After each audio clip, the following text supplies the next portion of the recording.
Hello students, welcome to Biosparks. Last lecture में हमने क्या पढ़ा था about the female reproductive system. तो फीमेल रिप्रोडक्टिव सिस्टम में हमने primary follicle, secondary follicle, Graafian follicle पढ़ा था। और ग्राफियन फॉलिकल के अंदर क्या होती है हमारी प्रोसेस ऑफ ओव्यूलेशन। ठीक है, तो ग्राफियन फॉलिकल के अंदर हमारी क्या होती है, ओव्यूलेशन की प्रोसेस होती है। ठीक है, और वो ओव्यूलेशन की प्रोसेस के बाद हमारा कॉर्पस ल्यूटियम बनता है इन द हमारी ओवरी के अंदर। ठीक है, तो अब हमारे पास क्या है, ओव्यूलेशन है। तो ओव्यूलेशन क्या होती है, ओव्यूलेशन एक प्रोसेस है जिसके अंदर हमारा ये मेच्योर ग्राफिकन फॉलिकल में से, इस मेच्योर ग्राफिकन फॉलिकल में से हमारा oocyte का, सेकेंडरी oocyte का रिलीज हो जाता है। ठीक है, मेच्योर ग्राफिकन फॉलिकल के अंदर से हमारा सेकेंडरी oocyte का रिलीज हो जाता है। This process is called the ovulation. अब ड्यूरिंग द ओव्यूलेशन हमने वहाँ पर क्या पढ़ा था फीमेल रिप्रोडक्टिव सिस्टम में, कि हमारे पास यहाँ पर क्या क्या प्रेजेंट होगा, एक सेकेंडरी oocyte प्रेजेंट होगा। ठीक है, उस सेकेंडरी oocyte के बाद हमारी क्या प्रेजेंट होएगी, जोना पेलुसुडा की लेयर प्रेजेंट होएगी। और उसके बाद हमारी क्या प्रेजेंट होएगी, हमारी कोरोना रेडिएटा की लेयर प्रेजेंट होएगी। तो एक हमारा जो सेकेंडरी oocyte होता है वो हमारा आफ्टर द ओव्यूलेशन हमारा क्या क्या रिलीज होता है, हमारे सेकेंडरी oocyte के साथ इंटैक्ट हमारी जोना पेलुसुडा एंड हमारा क्या रिलीज होती है, कोरोना रेडिएटा की लेयर रिलीज होती है in the process of ovulation. तो ओव्यूलेशन की प्रोसेस हमारी होती कैसे है कि ओव्यूलेशन जो होती है एक हार्मोनली रेगुलेट होती है, ये रेगुलेटेड होती है हार्मोन से, ये रेगुलेटेड प्रोसेस है एक। ठीक है, तो होता क्या है, हमारे पास क्या है, मेंस्ट्रुअल साइकिल चल रही है। अब इस मेंस्ट्रुअल साइकिल के दौरान हमारा क्या होता है, ये जैसे हमारी मेंस्ट्रुअल साइकिल चल रही है तो इसके दौरान हमारा फॉलिकल डेवलप होते जा रहे हैं। ठीक है, फॉलिकल डेवलप होते जा रहे हैं, यहाँ पे ग्राफियन फॉलिकल बनता है और क्या हो जाती है, ओव्यूलेशन की प्रोसेस होती है। तो जब ये हमारे फॉलिकल्स बनते हैं, इसके फ्लूइड के अंदर हम क्या पढ़ते हैं, इस फ्लूइड के अंदर हमारा एस्ट्रोजन का फॉर्मेशन होता है। ठीक है, तो इस फ्लूइड के अंदर हमारा एस्ट्रोजन बनता जा रहा है, तो ये एस्ट्रोजन को रिलीज कर रहे हैं। और जितना बड़ा फॉलिकल होगा उतना ही ज़्यादा वो एस्ट्रोजन को रिलीज करेगा। ठीक है, तो ये एस्ट्रोजन को रिलीज कर रहे हैं। और ये एस्ट्रोजन किसकी प्रेजेंस में रिलीज हो रहा है, FSH की प्रेजेंस में। ठीक है, जो कि एंटीरियर पिट्यूटरी से निकलता है। ठीक है, अगर इसको हम स्टार्टिंग से पढ़ें तो हम ऐसे देखते हैं कि हमारे पास क्या है, हाइपोथैलेमस है। हाइपोथैलेमस में हमारी एंटीरियर पिट्यूटरी और which is attach to it by the infundibulum. ये हमारा जो हाइपोथैलेमस है वो क्या रिलीज़ करता है, GnRH रिलीज़ करता है, growth hormone, gonadotropin releasing hormone release करता है। एंटीरियर पिट्यूटरी से फिर क्या रिलीज़ होता है, FSH एंड LH रिलीज होता है। और ये एक्ट कर रहा है हमारी ओवरी के अंदर। ये मान लो ओवरी है, ओवरी के अंदर ये डेवलपिंग फॉलिकल्स हमारे प्रेजेंट हैं। ठीक है, तो ये FSH इसको रेगुलेट करेगा और हमारे ये रिलीज होगा FSH एंड LH। और फिर ये हमारा किस पर एक्ट करेगा, हमारे डेवलपिंग फॉलिकल्स पर एक्ट करेगा। इनिशियली जो FSH का लेवल है वो ज़्यादा होता है, LH का लेवल थोड़ा कम होता है देन द FSH। ठीक है, FSH एक्ट करते हैं ग्रेनुलोसा सेल्स के पास, और ग्रेनुलोसा सेल के फॉलिकुलर फ्लूइड के अंदर हमारे पास क्या बनता है, हमारा एस्ट्रोजन।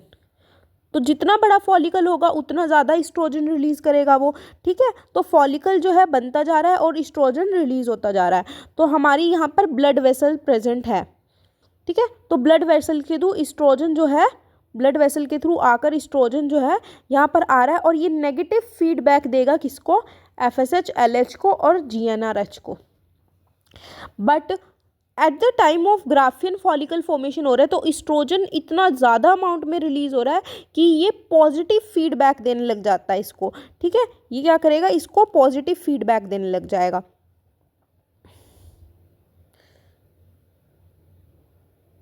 ये क्या करेगा, इसको पॉजिटिव फीडबैक देने लग जाएगा। ठीक है, तो यहाँ पर इसको इसने पॉजिटिव फीडबैक दे दी, जिसकी वजह से क्या हुआ, जैसे ही एस्ट्रोजन ने पॉजिटिव फीडबैक दी किसको, LH को एंड FSH को और GnRH को। ठीक है, इनको क्या दी इसने, पॉजिटिव फीडबैक दी, जिसकी वजह से LH का अमाउंट बहुत ज़्यादा इंक्रीज़ हो गया।